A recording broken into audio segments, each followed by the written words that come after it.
You're listening to Short History Shorts audio, where history speaks louder than images. In the turbulent heart of the Roman Republic, where ambition, tradition, and the hunger for power collided daily in the Forum, two brothers emerged whose names would echo across the centuries as symbols of reform, courage, and tragic sacrifice. Tiberius and Gaius Gracchus.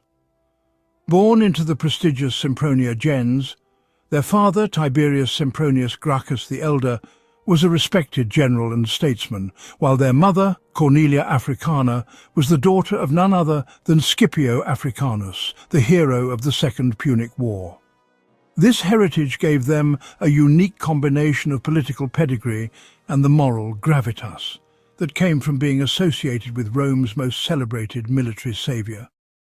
Yet it was not military glory that would define them, but their unrelenting battle to address one of Rome's deepest structural problems, the concentration of land and wealth in the hands of the elite, and the erosion of the small farmer class that had long been the backbone of the Republic. By the mid-2nd century BC, Rome had emerged as the dominant power in the Mediterranean, its legions victorious over Carthage, Macedon, and the Seleucid Empire. But these conquests had brought unintended consequences.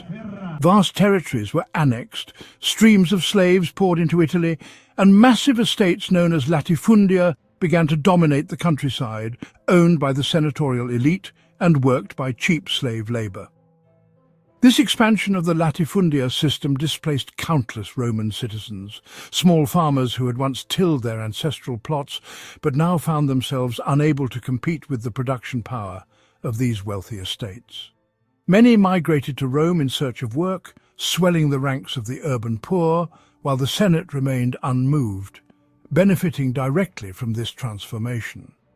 The Republic's laws, notably the Lex Licinia Sextia of 367 BC, technically limited the amount of public land any individual could occupy to 500 ugera, but these regulations were largely ignored.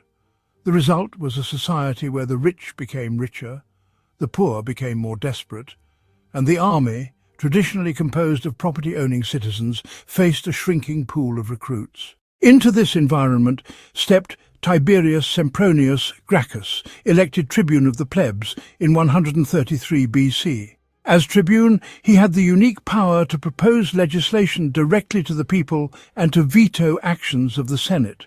His plan was radical in its simplicity: enforce the old land laws, redistribute excess public land from the wealthy back to dispossessed citizens, and in doing so restore the backbone of Rome's military and rural economy. This proposal, embodied in his agrarian reform bill, immediately drew the ire of the senatorial elite, who saw it as an attack on their wealth and privilege. Tiberius, however, was unyielding. He bypassed the Senate altogether and brought the law to the popular assembly, igniting a political firestorm. The Senate retaliated through procedural tactics, persuading his fellow tribune Marcus Octavius to veto the proposal.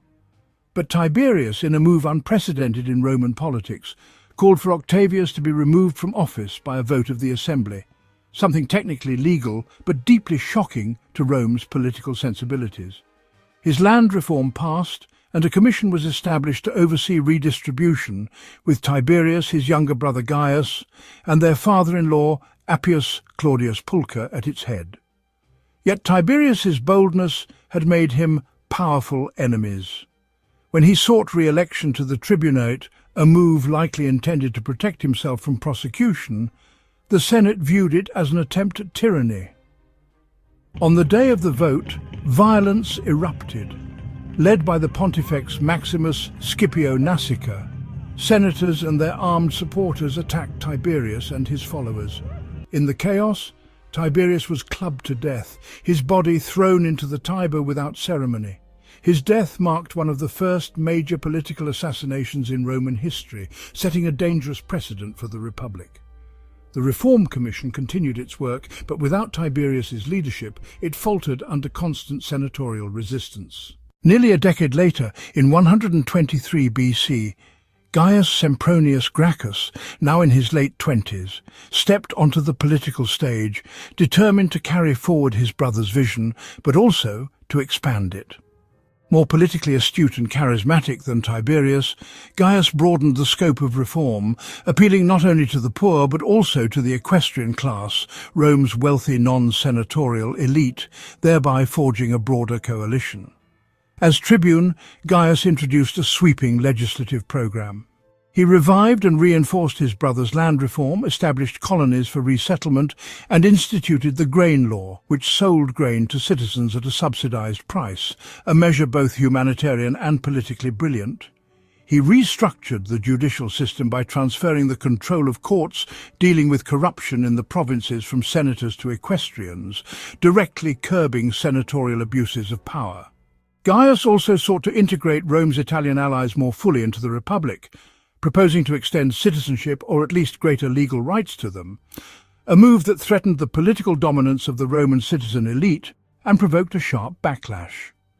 The Senate, alarmed by his growing influence, turned to its own version of populism, supporting the candidacy of Livius Drusus, who promised reforms even more generous than Gaius's, but with senatorial oversight, thus undermining Gaius's popularity. Tensions escalated into open conflict in 121 BC, when political violence again erupted.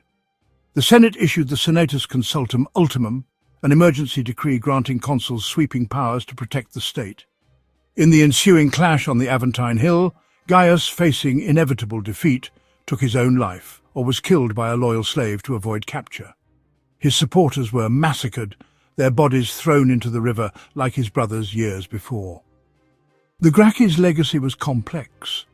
They had exposed the Republic's deep social and economic fractures and had demonstrated the potential of the tribunate as a tool for reform. But they had also shattered political norms and introduced a dangerous element of violence into Roman politics.